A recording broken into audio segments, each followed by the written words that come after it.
The time's come to play here in my garden of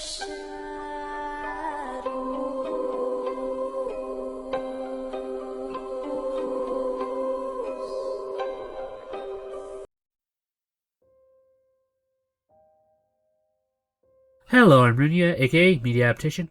Welcome back to Moderation while Media's Fair Game. And we're continuing our viewer request week, where we do a video each day based on your suggestions. And today we've been asked to take a look at another lesser-known yokai, Tsurube Otoshi, or the Giant Head Yokai.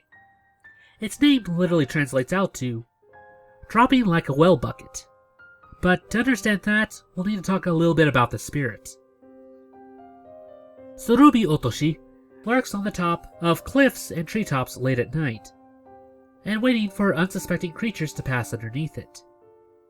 When they need to feed, they drop down quickly to the ground like a stone. Described much as how you would throw a bucket back down a well, hence their name.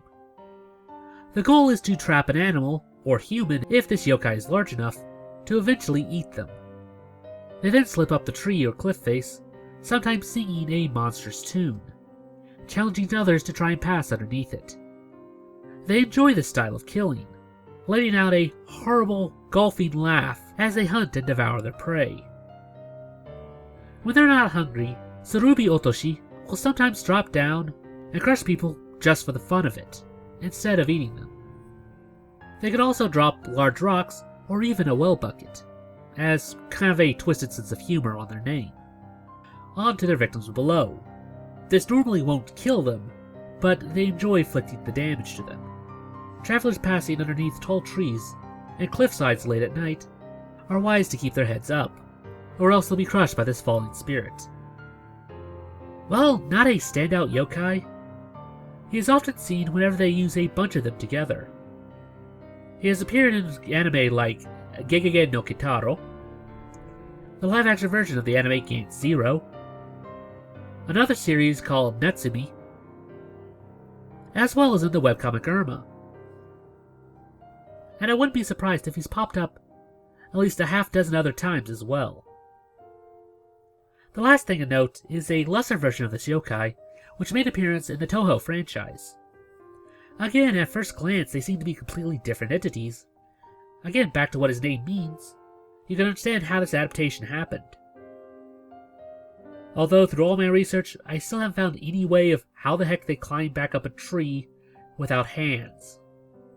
But those are questions for another time. And that about does it for this video. If you have any other ideas like seeing made into a video, then please post it down in the comments below, and we'll add it to our next viewer request week. It's now time for the part of the show where we ask you to help us appease the YouTube algorithm by dropping a like, share, or comment. It helps out much more than you'd think. And if you haven't subscribed yet, then it's very much appreciated. And if you'd like to support this channel, then please visit our Patreon. Link will be down in the description below. Even if you can't give a lot, every little bit helps. And I guess I'll see you in the next one. Anyway, I'm Runya. And I'm Ada. Reminding you to take life in moderation. Weep not, poor children, for life is this way.